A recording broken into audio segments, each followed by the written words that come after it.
Most important चीज़ ये समझने वाली है कि हम डरे क्यों हैं। क्योंकि मीडिया ने हमको डरा दिया इस वजह से हम डरे हुए हैं, या सब डरे हुए हैं इसलिए हम डरे हुए हैं, या कोई रीजन है हमारे डरने के पीछे।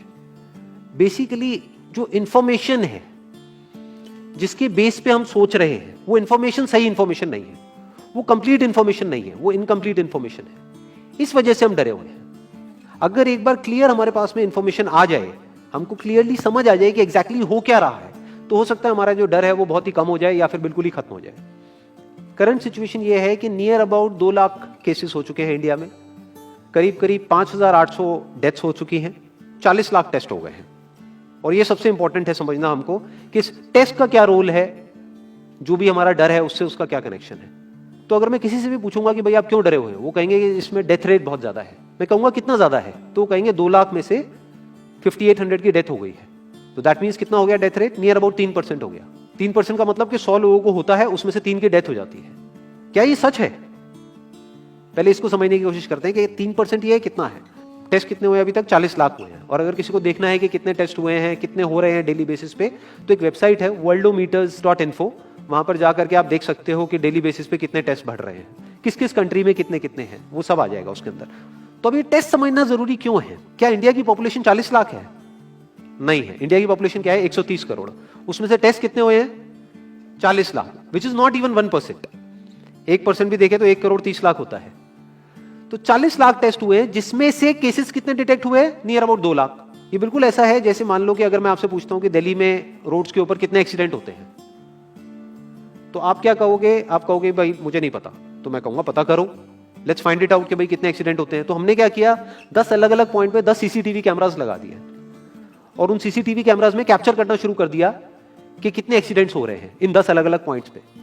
तो उसके बाद में मैंने 1 महीने बाद आपसे पूछा कि हाँ भाई दिल्ली में कितने एक्सीडेंट्स होते हैं, तो आप कह रहे हो दिल्ली के 10 एक्सीडेंट होते हैं। तो मैं कहूंगा आपको कैसे पता? आप कहोगे भाई हमने कैमरास लगाया, उसमें कैप्चर हुआ है, हमारे पास में प्रूफ है। तो मैंने कहा लेकिन क्या 10 ही जगह है जहां पे वो कैमरास लग सकते हैं? दिल्ली में ऐसी कितनी जगहें हैं जहां पे कि कैमरास लग सकते हैं, लगने चाहिए अगर एक्चुअल में हमको डिटेक्ट करना है। तो सिर्फ ये नहीं ना कि उस 10 के बेस पे हम बोले कि भाई 10 एक्सीडेंट हो रहे हैं, क्योंकि दिल्ली में एक्चुअल में तो हजारों एक्सीडेंट्स हो रहे हैं दिल्ली के। तो ये सारी हमारी कैलकुलेशन ही गलत हो गई। इसलिए इसमें टेस्टिंग का बहुत बड़ा रोल है। मीडिया में जहां पर भी आ रहा है वहां पर डेली ये आ रहा है कि अच्छा कुछ दिन पहले तक 5,000 केसेस आ रहे थे, अब 6,000 केसेस बढ़ गए हैं, अब 7,000 केसेस हो गए हैं, 8,000 केसेस हो गए हैं। बट कोई ये नहीं देख रहा कि उसके साथ साथ में टेस्ट भी बढ़ रहे हैं। तो अब एक्चुअल में डेथ रेट कितना है उसको कैलकुलेट करना बहुत जरूरी है। उसी के बेस पे डिसीजन निकलेगा कि इससे हमको डरना चाहिए या नहीं डरना चाहिए। किसी भी बीमारी से हमको डरना चाहिए नहीं डरना चाहिए, that is not on the basis of कि उसका इलाज है या नहीं है। क्योंकि इलाज तो अभी तक सर्दी जुकाम का भी नहीं है, सर्दी जुकाम की भी कोई वैक्सीन नहीं है। क्या हम उससे डरते हैं? नहीं डरते हैं। क्यों? क्योंकि ज्यादा लोग नहीं मरते हैं। तो सबसे पहले डेथ रेट कैलकुलेट करते हैं कि एग्जैक्टली कितना है। कितने टेस्ट हुए? 40 लाख टेस्ट हुए, उसमें से 2 लाख लोगों को हुआ, तो नियर अबाउट एवरेज कितनी आई? 5% की। अगर यही हमने 4 करोड़ टेस्ट करे होते तो कितने डिटेक्ट हो गए होते? अब तक 20 लाख हो जाते। 40 करोड़ करे होते तो कितने हो जाते? 2 करोड़ हो जाते। टोटल अगर कर लिए होते हमने टेस्ट 130 करोड़ का, तो कितना नंबर निकल करके आ जाता? Near about 5 crore. इसका मतलब 5 करोड़ लोगों को या तो आज की डेट में है या हो चुका है। और एक और मजे की बात यह है कि कोरोना में ऐसा नहीं है कि जिसको भी होता है उन सबके सिम्टम्स आते हैं। 80% से ज्यादा जो केसेस होते हैं वो असिम्टोमेटिक होते हैं, उनमें कोई सिम्टम्स नहीं आते हैं। यानी अगर मुझे हो गया है और मैं ठीक भी हो गया हूं तो मुझे पता तक नहीं है। वो तब मुझे पता लगेगा अगर मैं अपने टेस्ट कराऊंगा जिसको एंटीबॉडी टेस्ट बोलते हैं, और मेरी बॉडी में एंटीबॉडीज मिलेंगी, तब मैं कह सकता हूं कि हाँ मेरे को था और वो ठीक हो गया है। तो अभी अगर हम बेसिक सी कैलकुलेशन करें तो 5 करोड़ निकल करके आ रहा है नंबर। उसमें से डेथ कितनी हुई है? 5,800। तो 5 करोड़ में से 5,800 डेथ हुई है। पहले तो इसको कैलकुलेशन को हमको ठीक करना है। डेथ को अंडर रिपोर्ट करने का कोई तरीका नहीं है, बल्कि ओवर रिपोर्ट किया जा सकता है। ओवर रिपोर्ट कैसे? फॉर एग्जांपल आपकी बॉडी में टेस्ट हुआ, आपकी बॉडी में मिला कोरोना वायरस, लेकिन आपके अंदर पहले ही बहुत सारी प्रॉब्लम्स चली रही थी, तब भी आपकी किसी ना किसी वजह से डेथ होने ही वाली थी। बट क्योंकि ये कोरोना आया आपकी बॉडी में, इस वजह से आपकी डेथ हो गई, तो ये ट्रिगर कर गया। तो ये जो 5800 का नंबर है, ये इससे कम तो हो सकता है, इससे ज्यादा होने के चांसेस बहुत कम है। बट एक बार को हम मान लेते हैं कि इतना ही है नंबर, ना कम है ना ज्यादा है। तो कितनी परसेंटेज निकल करके आई? 5 करोड़ में से अगर 5800 डेथ्स हुई हैं तो क्या परसेंटेज निकल करके आई?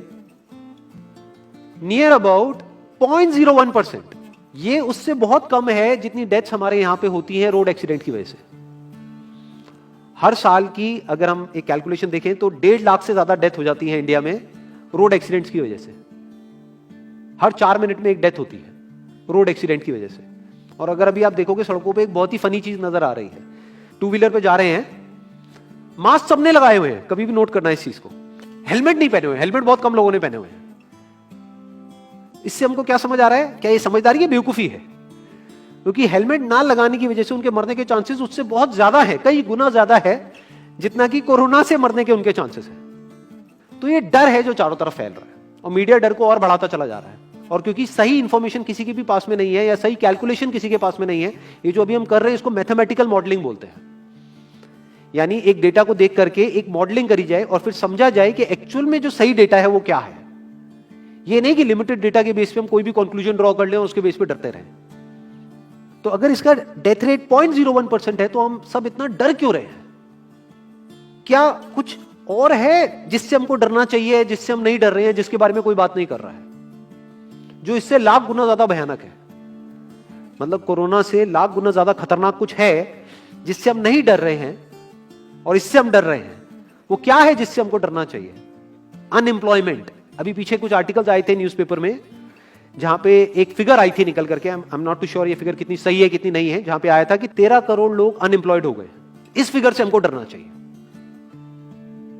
13 करोड़ लोग अनएम्प्लॉयड होने का मतलब हम समझते हैं कि इसका मतलब क्या है?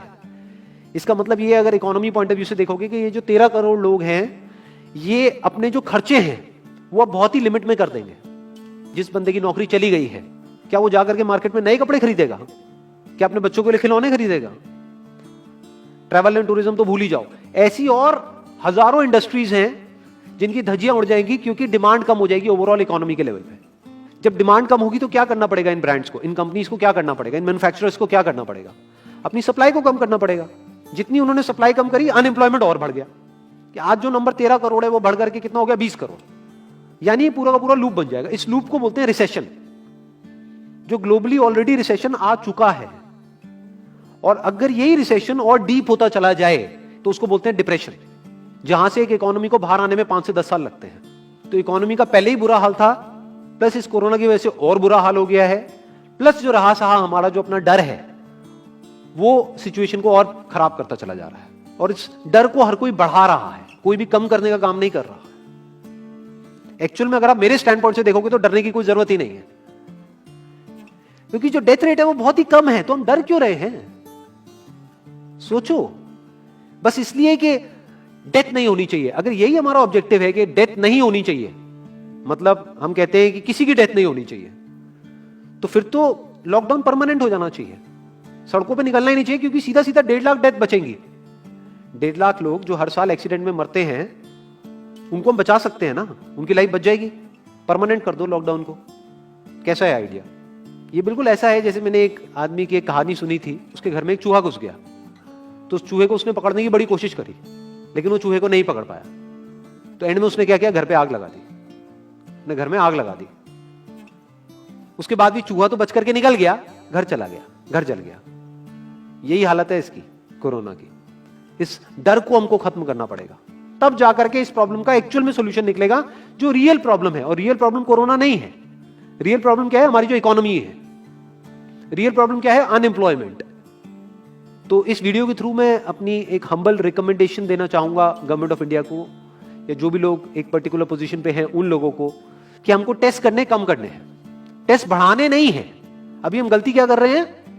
टेस्ट बढ़ाते चले जा रहे हैं, जिसकी वजह से केसेस बढ़ते चले जा रहे हैं, जिसकी वजह से डर बढ़ता चला जा रहा है। गवर्नमेंट क्या एक क्राइटेरिया नहीं बना सकती कि जो क्रिटिकल केसेस है बस उन्हीं का टेस्ट करो, क्योंकि उन्हीं को हॉस्पिटल में एडमिट करने की जरूरत है, तो उन्हीं का टेस्ट होना चाहिए ना। जो वैसे ही ठीक हो रहे हैं, अपने आप ही ठीक हो रहे हैं, जिनको माइनर सिम्टम्स हैं और वो खुद ही ठीक हो रहे हैं, उनका टेस्ट करने की क्या जरूरत है? उससे तो पैनिक और बढ़ेगा। और अगर टेस्ट कर भी दिया तो हम करने क्या वाले हैं? उनको क्या हॉस्पिटल में एडमिट करने वाले? नहीं, घर पे क्वारंटाइन करने वाले हैं। अभी जो क्वारंटाइन वाला फंडा है, ये भी जब बेस छोटा होता है तब तो काम करता है, जब करोड़ों में हो जाता है तब काम नहीं करता है। मैं अगर एग्जांपल से समझाने की कोशिश करूं, जो मेरी थॉट प्रोसेस है उसको इमेजिन करो। एक ऐसी सिचुएशन है कि हम एक घर में है और चारों तरफ से बाढ़ आई हुई है, और ये जो घर है हमारा वो ऐसा है, इसको इमेजिन करो, जहां पे हजारों दरवाजे हैं। तो हम क्या करें, इसमें से एक दरवाजे को पकड़ लें और उसी को पक्का करते चले जाएं। ये है क्वारंटीन, और बाकी के हजारों खुले पड़े हैं। एक को हम पक्का करते चले जा रहे हैं क्योंकि यहां से पानी अंदर नहीं आना चाहिए। इंडिया की पॉपुलेशन क्या है? 130 करोड़। टेस्ट कितने हुए हैं अभी तक? 40 लाख। दिल्ली के कितने हो रहे हैं? 1 लाख। महीने के कितने हुए? 30 लाख। साल के कितने हुए? 3 करोड़ 60 लाख। तो यानी कि अगर हमको सबका टेस्ट करना है तो कितने साल लगेंगे? 36 साल।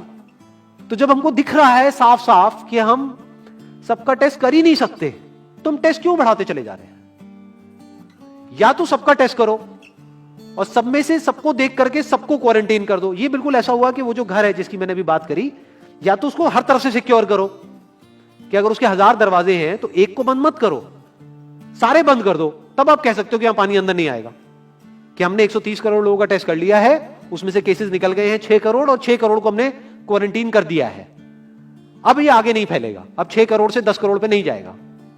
बट हमने टेस्ट ही करे 40 लाख, जिसमें से केसेस आए 2 लाख। अगर इन 2 लाख को हमने क्वारंटीन कर भी दिया तो बाकी करोड़ों लोग तो बाहर घूम रहे हैं ना, तो उससे होगा क्या? तो अब हमको समझ जाना चाहिए कि इसको रोकने का कोई तरीका नहीं है।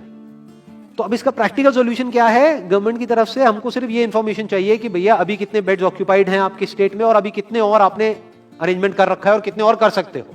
अब वो बेड चाहे किसी हॉस्पिटल में हो चाहे किसी होटल में हो। और प्लस ये इंफॉर्मेशन क्यों नहीं जा रही लोगों के पास में कि इतना डरने की जरूरत नहीं है जितना आप डर रहे हो। हाँ ठीक है, प्रिकॉशंस लो, सेफ्टी मेजर्स लो, सोशल डिस्टेंसिंग को मेंटेन करो, लेकिन इतना डरने की जरूरत नहीं है जितना आप लोग डर गए हो, क्योंकि डेथ रेट कम है। ये इंफॉर्मेशन जानी चाहिए अब लोगों के पास में, वक्त आ चुका है। अगर ये नहीं गई तो प्रॉब्लम सॉल्व नहीं होने वाली इकोनॉमी के लेवल पे। कॉन्फिडेंस खत्म हो चुका है, रियलिटी को हमको पहले समझना होगा। अभी प्रॉब्लम क्या हो रही है? हम कह रहे हैं कि हाँ कंस्ट्रक्शन एक्टिविटीज अलाउड है। गवर्नमेंट को क्या लग रहा है? अलाउड बोल करके सारी प्रॉब्लम सॉल्व हो जाएगी। अलाउड तो हो गई, बट मेरे जो फ्रेंड्स हैं जो कंस्ट्रक्शन इंडस्ट्री में हैं, वो बता रहे हैं कि लेबर ही नहीं है, लेबर सारी अपने गांव चली गई है। तो अब कौन कंस्ट्रक्शन करेगा वहां पे? अब ये लेबर चली तो गई है, इसको वापस कैसे बुलाओगे? मीडिया में अगर रोज ये दिखेगा कि केसेस बढ़ रहे हैं, केसेस बढ़ रहे हैं, केसेस बढ़ रहे हैं, वापस आएंगे वो लोग? 1 से लाख नहीं आएंगे। तो उनको मीडिया में क्या दिखना चाहिए, न्यूज में क्या दिखना चाहिए? कि अब ये प्रॉब्लम सॉल्व हो रही है। तो लोगों के अंदर का डर निकलना चाहिए। यानी जो भी मैंने अभी तक कहा, अगर मैं उसको सम अप करूं तो वो क्या है प्रैक्टिकली, अगर पॉइंटर्स में सॉल्यूशन देखा जाए। नंबर 1 मोस्ट इंपॉर्टेंट, टेस्ट धीरे धीरे हमको कम करने हैं, बढ़ाने नहीं है। दिन के 1 लाख टेस्ट हो रहे हैं, मैं ये नहीं कह रहा कि एकदम से 10,000 कर दो, 1 लाख के 90,000 कर दो, एटलीस्ट बढ़ाओ मत।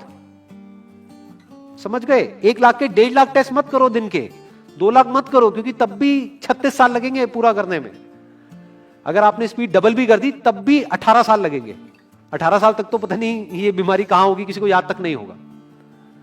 तो करना क्या है गवर्नमेंट को? अगर थोड़ा सा सेंसिबली चले कि टेस्ट को धीरे धीरे कम करते चले जाओ, यानी 1 लाख से 90,000 कर दो, फिर कुछ दिन बाद 80,000 कर दो, फिर 70,000 कर दो। इसकी वजह से क्या होगा?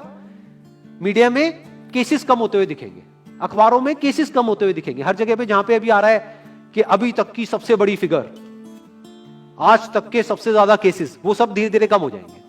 कम मीडिया में पैनिक फैलेगा, कम पैनिक फैलेगा लोगों में, धीरे धीरे लोग बाहर निकलना शुरू होंगे, जो अभी नीड ऑफ द आवर है। धीरे धीरे लोग बाहर निकलेंगे, धीरे धीरे डिमांड बढ़ेगी, धीरे धीरे लोगों में कॉन्फिडेंस आएगा, धीरे धीरे लोग जो गांव चले गए हैं वो वापस आएंगे। एक्चुअल में काम शुरू होगा, ऑन पेपर नहीं कि काम शुरू हो गया है, एक्चुअल में लोगों का काम शुरू होगा, लोगों का काम शुरू होगा, इकोनॉमी शुरू होगी। बिल्कुल ऐसा है जैसे 2 महीने के लिए आप किसी गाड़ी को बंद करके कहीं पे रख दोगे राज में, तो क्या होगा? बैटरी डाउन हो जाएगी। उस वक्त क्या करना पड़ेगा? उसको धक्का मारना पड़ेगा। तो अभी उस धक्के की जरूरत है, जंप स्टार्ट की जरूरत है। अब जो टाइम है वो डरने का नहीं है, इस डर को खत्म करने का है। क्योंकि कोरोना ने जितने लोगों को नहीं मारा, ये डर मारने वाला है असलियत में। तो अब इस डर को खत्म करने का टाइम आ गया है। अब हम सबको मिलकर के दिमाग ये लगाना है, ये नहीं कि डर को कैसे बढ़ाएं, बल्कि दिमाग ये लगाना है कि डर को कैसे कम करें या खत्म करें, और लोगों के कॉन्फिडेंस को कैसे वापस से लेकर के आए।